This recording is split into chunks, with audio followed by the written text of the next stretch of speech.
Israel और Hamas में जारी जंग के बीच भारत के लोगों के लिए सुकून देने वाली खबर। इजरायल में फंसे लोगों को लेकर दिल्ली पहुंचा विशेष विमान।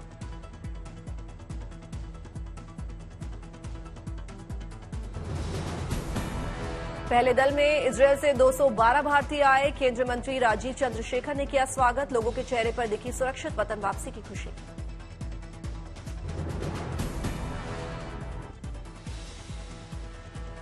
घबरा गए थे। हाँ, इवैक्यूएशन के लिए मैं मिनिस्ट्री ऑफ एक्सटर्नल अफेयर्स जिसने सही टाइम पे ये स्टेप लिया कि हम लोग को बाहर निकाला जाए, उनको थैंक करूंगा। हाइफा में कल इजरायल से लौटे लोगों ने की भारत सरकार के अभियान की तारीफ। कहा अभी भी कई भारतीयों के फंसे होने की कही बात। ऑपरेशन अजय के तहत इजरायल में फंसे भारतीयों को सुरक्षित लाने का ऑपरेशन। बीती रात तेल अवीव से विमान ने भरी थी उड़ान। विदेश मंत्रालय के मुताबिक फिलहाल चार्टर्ड फ्लाइट्स का हो रहा है इस्तेमाल। जरूरत पड़ने पर वायुसेना के विमान भी हैं विकल्प। विदेश मंत्रालय के मुताबिक इजरायल में फिलहाल करीब 18,000 हिंदुस्तानी लोग मौजूद। हालात पर भारत सरकार की पैनी नजर। 254 नेपाली नागरिकों की भी इजरायल से वतन वापसी। काठमांडू एयरपोर्ट पर उतरा विमान। नेपाल सरकार ने किया नेतन्याहू का धन्यवाद।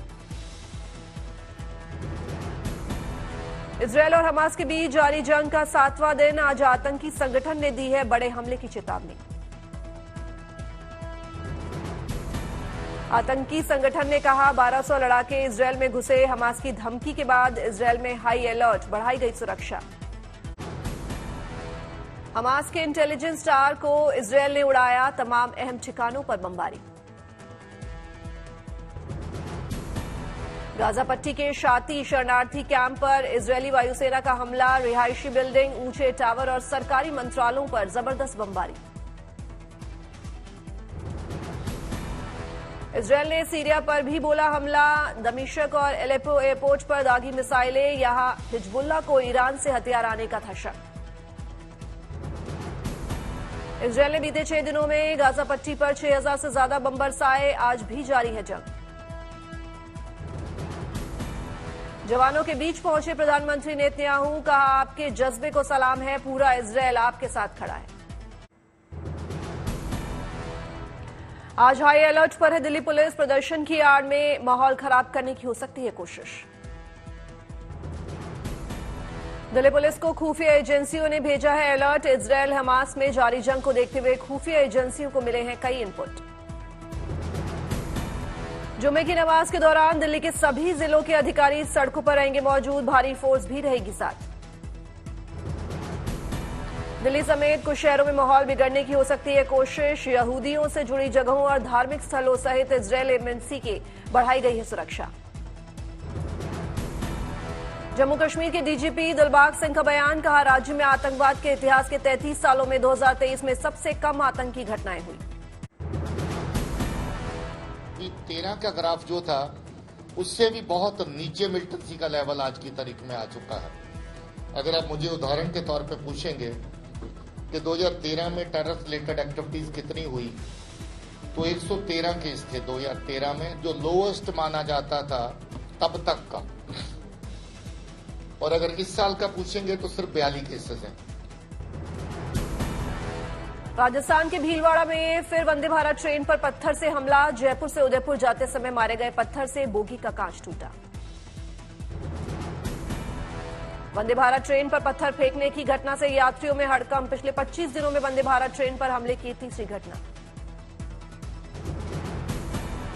असम से राहत वाली खबर। बक्सर ट्रेन हादसे के बाद नॉर्थ ईस्ट एक्सप्रेस के यात्रियों को लेकर कामाख्या रेलवे स्टेशन पहुंची स्पेशल ट्रेन। स्पेशल ट्रेन से न्यू बोगाईगांव स्टेशन पहुंचे मुसाफिर। चेहरे पर दिखी घर सुरक्षित पहुंचने की खुशी। लखनऊ में सीएम योगी की अधिकारियों के साथ अहम बैठक। उत्तर प्रदेश में कानून व्यवस्था की समीक्षा। लखनऊ में आज जुम्मे की नमाज को लेकर प्रशासन अलर्ट पर। सीएम योगी ने दिए हैं कड़ी चौकसी के आदेश। दिल्ली के भारत मंडपम में सहकार से समृद्धि कार्यक्रम का आयोजन। गृह मंत्री अमित शाह भी हुए शामिल। यूपी के डिप्टी सीएम केशव प्रसाद मौर्य दिल्ली में बीजेपी अध्यक्ष नड्डा से मिले। लोकसभा चुनाव को लेकर संगठन के मुद्दों पर चर्चा। छत्तीसगढ़ विधानसभा चुनाव के लिए आम आदमी पार्टी ने जारी की उम्मीदवारों की तीसरी लिस्ट, किया 11 उम्मीदवारों के नाम का ऐलान। आज प्रधानमंत्री मोदी P20 सम्मेलन में होंगे शामिल, सम्मेलन का करेंगे उद्घाटन।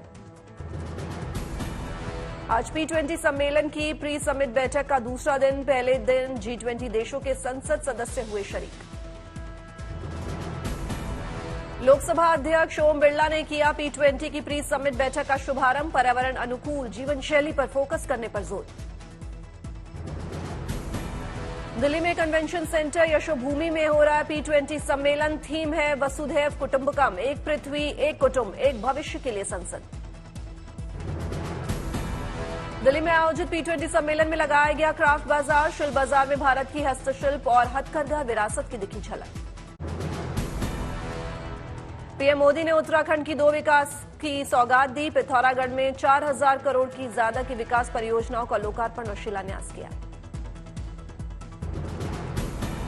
उत्तराखंड के किसानों की बढ़ेगी आय, 809 करोड़ की लागत से सेब के बागानों में खेती और 304 करोड़ की लागत से 21,400 पॉली हाउसेस का निर्माण कार्य। राज्य में उच्च स्तरीय शिक्षा का हर वर्ग को मिलेगा लाभ, 129 करोड़ की लागत से 20 मॉडल डिग्री कॉलेज में हॉस्टल और कंप्यूटर लैब की होगी सुविधा। उत्तराखंड में मजबूत आपदा प्रबंधन तंत्र को किया जाएगा सुनिश्चित, विश्व बैंक की सहायता से 32 पुलों और अग्नि सुरक्षा के लिए बचाव उपकरणों को किया जाएगा अपग्रेड। उत्तराखंड में खेलकूद को मिलेगा बढ़ावा, 42 करोड़ की लागत से रुद्रपुर में वेलोड्रोम और हल्द्वानी में एस्ट्रोटर्फ हॉकी ग्राउंड की सौगात। जैसलमेर में बीएसएफ का all India fire power demonstration, Kishangarh field firing range में मोर्टार और एमएमजी के धमाकों की गूंज। फायर पावर डेमोन्स्ट्रेशन के आयोजन का मकसद जवानों की मारक क्षमता को बढ़ाना, निशाने साधकर जवानों ने दिया दमखम का परिचय।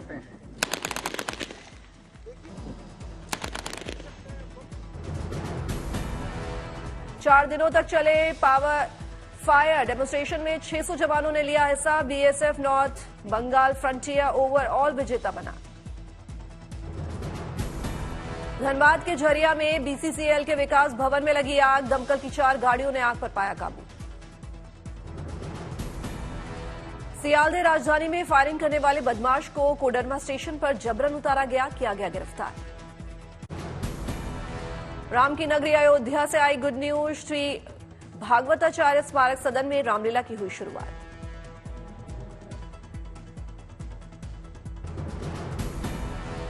कोलकाता में दुर्गा पूजा की तैयारियां जोरों शोरों पर, बनाए जा रहे हैं थीम बेस्ड पंडाल।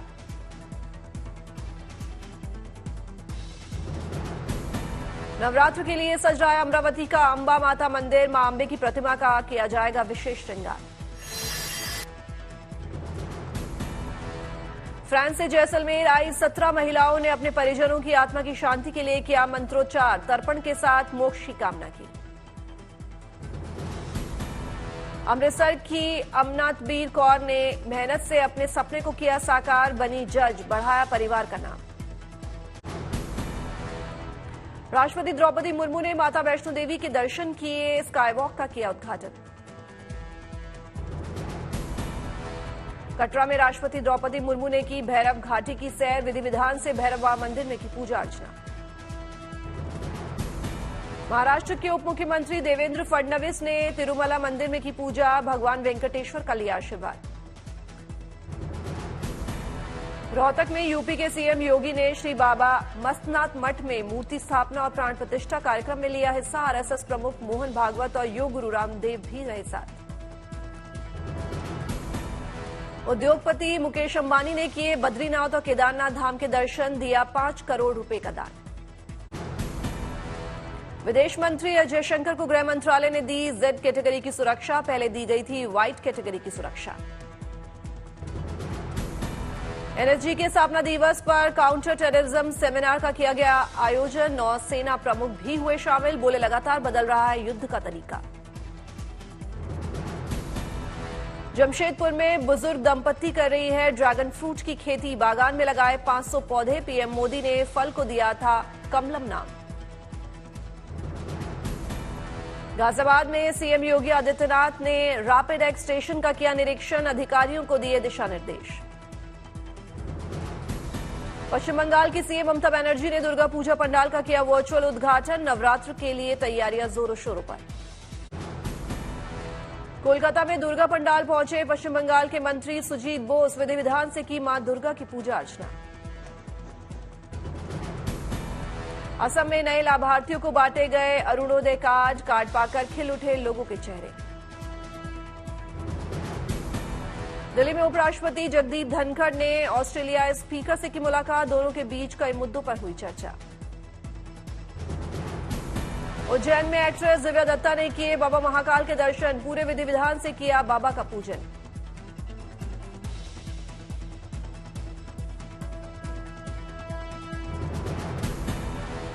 पुणे में ऑनलाइन गेम से चमकी पुलिस के सब इंस्पेक्टर की किस्मत, जीते 1.5 करोड़ रुपए।